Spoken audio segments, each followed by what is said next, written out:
Good morning বন্ধুরা, কেমন আছো তোমরা সবাই? আশা করছি সবাই খুব ভালো আছো, আমরাও খুব ভালো আছি। আজকে হচ্ছে শুক্রবার, আর এখন বাজে হচ্ছে সকাল 8:30। আর সকাল সকাল আবির আর ভাই বেরিয়ে পড়েছে কালীঘাটে যাওয়ার উদ্দেশ্যে। তো দেখো, আমি যাওয়ার ইচ্ছে ছিল আর যেতে পারছি না, কারণ একটা বাইকে 3 জন যাওয়া সম্ভব না, তাই ওরা 2 জন যাচ্ছে। ঠিক আছে, পরে আমি আর আবির না হয় আর একদিন যাবো। তো ভাই এখন যাক। তো আমার সকালের কাজ মোটামুটি হয়ে গেছে, এবার একটু টিফিন বানাবো, কি রান্না করবো সেগুলো একটু রেডি করতে থাকি। আশা করছি আজকে তাড়াতাড়ি চলে আসবে ওরা, যেহেতু শুক্রবার খুব একটা ভিড় হবে কিনা ঠিক বলতে পারছি না, বলছে তো ভিড় হবে না। তো চলো আজকে দিনটাকে শুরু করি, ব্লগটা শুরু করি, তোমরা দেখতে থাকো, আশা করছি ভালো লাগবে। হ্যাঁ হ্যাঁ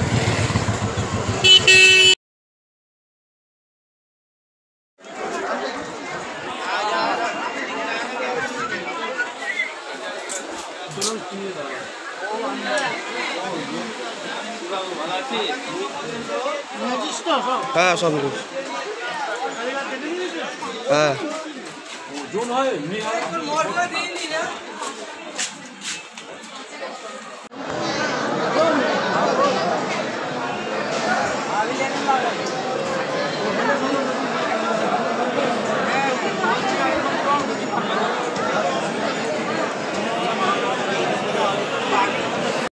তো ভাইরা আস্তে আস্তে মোটামুটি আরও 1 ঘন্টা মতো লাগবে সময়, ফোন করেছিলাম।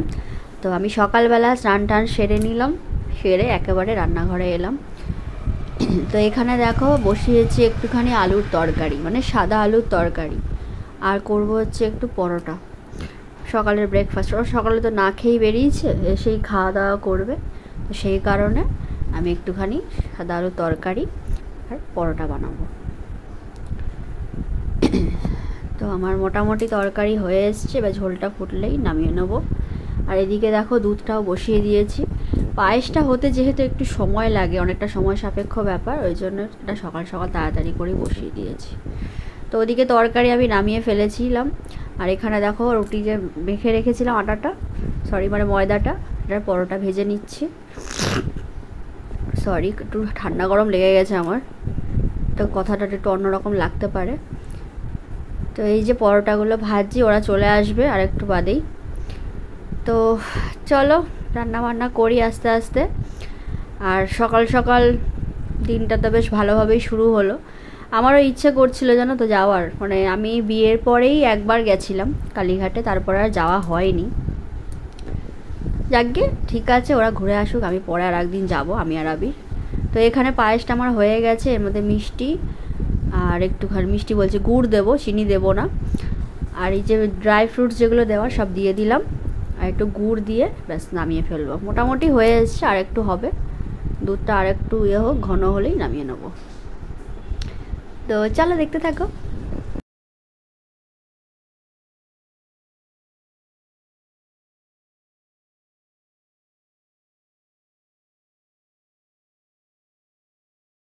তো ওরা পুজো দিয়ে চলে এসেছে, আর ওদের সকালের ব্রেকফাস্টটা হয়ে গেছে, আমরা খাওয়া দাওয়া করে নিয়েছি সবাই। আর এখানে এখন দুপুরের রান্নার আয়োজন চলছে। আজকে খুব সিম্পল রান্না করব, আর কিন্তু মানে যাতে পছন্দ হয় সেরকমও করব। আজকে জন্মদিন বলে কথা। তো আজকে দুপুরে মেনুতে থাকছে হচ্ছে চিকেন কষা, আর হচ্ছে পোলাও, আর পায়েস তো হয়ে গেছে সকালবেলায়। আর বানাবো একটুখানি আমের টক, কাঁচা আমের টক, আর সঙ্গে 5 রকম ভাজা। আর মাছ আছে বার করে রেখেছি, ওটা তরকারি আর করবো না, ভেজে দেবো ওকে। তো এই হচ্ছে আজকে দুপুরের লাঞ্চ মেনু। তো এই এখন রেডি করছি আমি পোলাওতে একটুখানি দিলাম তোমার আদা কুচি, ঘি, একটু ফুড কালার, নুন, আর মিষ্টি তো পরে দেবো। তো মিষ্টিটা ভাবলাম একটুখানি চিনিটা এমনি না দিয়ে একটু গুঁড়ো করে নেবো মিক্সিতে, তাহলে বেশ ভালো হবে, মানে মিশে যাবে ভালো। তো এটা এখন ভালো করে মাখিয়ে তারপরে বসিয়ে দিই। চলো, বেশি দেরি করবো না আজকে, তাড়াতাড়ি খাওয়া দাওয়া করে নেবো, কারণ বিশেষ কোনো একদম হাবিজাবি রান্নাও করছি না, সিম্পলের ওপর করব, তো বেশিক্ষণ সময় লাগবে না। একটু ভাজা চালটাকে একটু ভাজা ভাজা করে নিই, তারপর জল দিয়ে দেবো। আবিরকে খেতে দিয়ে দিয়েছি, ও গেছে স্নানে, মানে ও রেডি হচ্ছে, জামা পড়ছে, আসুক। তো কী কী রান্না করেছি তোমাদের দেখিয়ে দিই। এখানে করেছি পোলাও, বাসন্তী পোলাও, আর এখানে যে শসা, এখানে আছে ভাজা, মাছ ভাজা, ভেন্ডি ভাজা, বেগুন ভাজা, উচ্ছে ভাজা, গাজর ভাজা, পটল ভাজা, আলু ভাজা। তাহলে কটা হলো? 1 2 3 4 5 6 7টা ভাজা।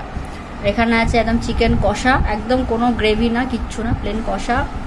এই যে আমের টক, এখানে আছে পায়েস আর জল। এই হচ্ছে আজকে দুপুরের লাঞ্চ। একদম সিম্পল খাবার, সিম্পল সোবার, তাই তো? তো চলো এখন খাওয়া দাওয়া করে নিই, আবির আসুক, আমরা এবার ভাত ঠাত বাড়বো। আজকে টেবিলে বসিনি, নিচে বসেছি, কারণ দিতে সুবিধা হবে এই জন্য।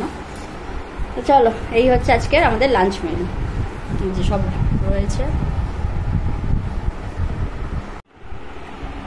এই যে খেতে বসে গেছেন বাবু। Happy birthday. Thank you. কেমন লাগছে? দেখো তোমার জন্য কত কি রান্না করেছি এই গরমে ঘেমে চেমে। দেখছি তো 1 2 3 4 5 6 7। পায়েসটা মুখে দিয়ে দিই একটু, দাও বিট্টু।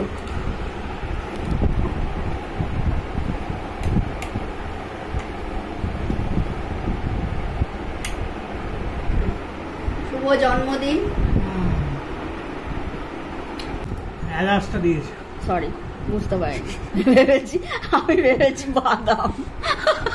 দিনটা আজকের মতো এইটুকুই। দেখা হবে খুব শিগগিরই নতুন একটা ব্লগের সঙ্গে। চলো সবাই খুব ভালো থেকো, সুস্থ থেকো, আমার ব্লগ দেখতে থেকো। চলো টাটা, বাই বাই।